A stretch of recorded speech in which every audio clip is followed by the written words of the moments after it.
Hey folks, Ted here today with Exped. We have the Exped Pegasus.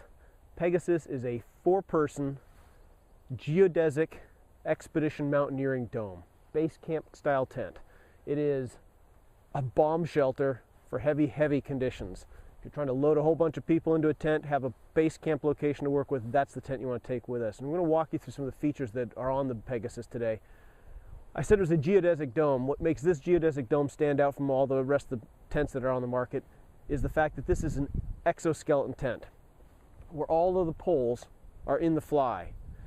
When we talked about our exoskeleton designs that Exped does in the past, we've really stressed the fact that when I anchor this tent out, and this tent is one of those tents that's designed to be anchored in heavy weather, when you anchor out on all these different points, you are actually tying directly to the pole. You're not tying to some loose flap in the fabric, you're actually tying directly to the pole, and that gives this tent incredible stability in heavy conditions.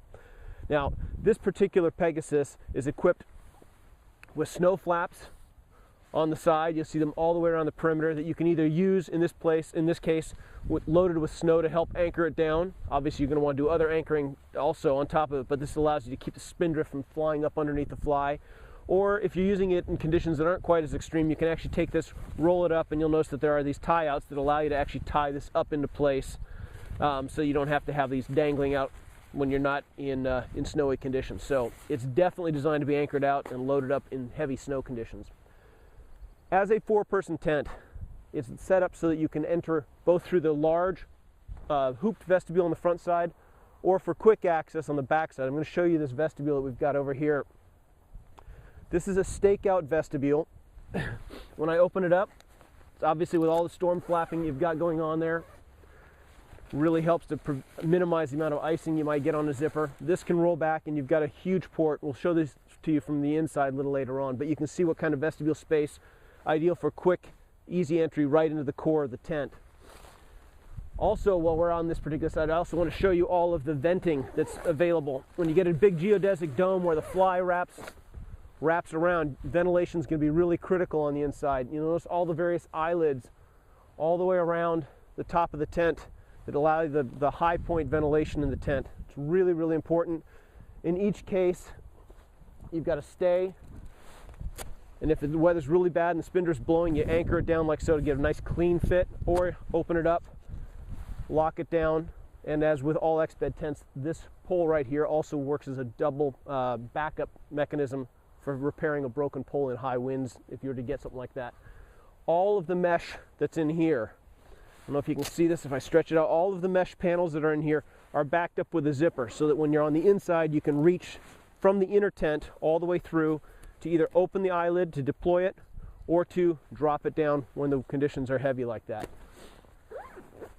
Again, the primary reason for that mesh on the inside is just to minimize the amount of spindrift that can accumulate on the inside. Now, when we go to we'll again talk about all the guy out points. As with all of our exoskeleton tents, wherever you've got a pole coming down, we actually give you 2 guy out points. All of these cords, all of the guy out points are designed so that you actually anchor at 2 particular locations. That really helps to stabilize the poles instead of just anchoring off of one, which you can do. We really recommend that you go ahead and deploy the cords all the way out and back up to a high point. It gives you a whole lot more stability in heavy conditions. Now let's go ahead and look on the inside of the hooped vestibule.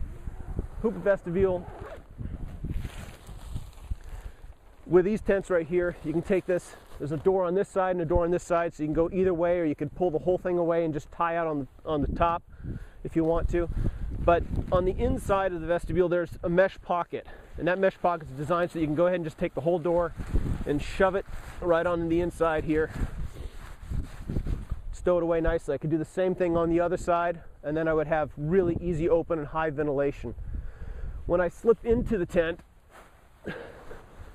the doors, I'm going to drop it down for just a second.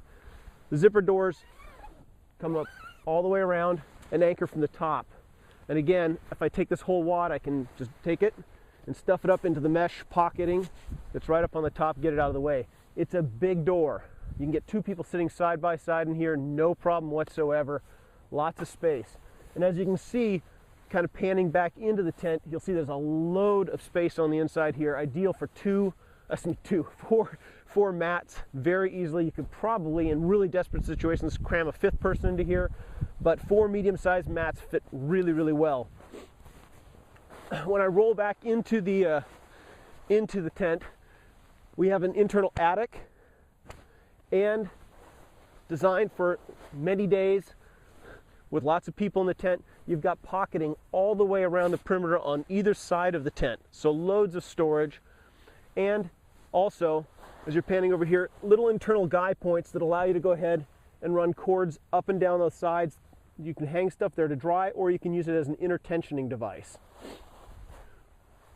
I'm not sure if you'll be able to pan up, but I talked about the pocketing to access ventilation on the fly on the outside. When I come up here, I'm going to go ahead and unbuckle this for just a quick second so you can see what we're talking about.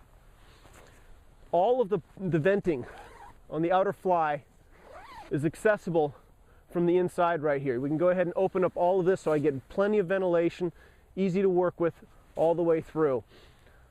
If I want ventilation, I keep the fabric open. If I don't want ventilation, I close it all up. And just see what we've got going on here. There's my access. I can go ahead and close this down for when it's really stormy, keep spindrift out, or I can keep it all open for high vent. Really well laid out. Designed for those heavy conditions again. Put the attic back in place. It's designed to be lived in, and that's one of the key things on the Pegasus to keep in mind. When you're using it in expedition conditions and you're in there for a while, stuff gets damp, gets wet. When you get out, you want to go ahead and take sleeping bags and things like that and be able to anchor it to the outside of the tent, lay them out and let them dry. And as we go back to the outside, I'll show you some of the other little things, details that are thought up on the outside. If I'd spent a week in there with a wet, damp sleeping bag, I want to be able to go ahead and tie it out to these guy out points that you see around the outside, and these little pockets right here.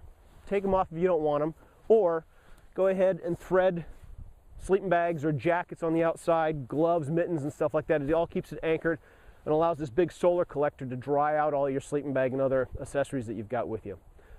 Really well thought out, super wind stable. If you're stuck in a storm, that's the tent you want to be in.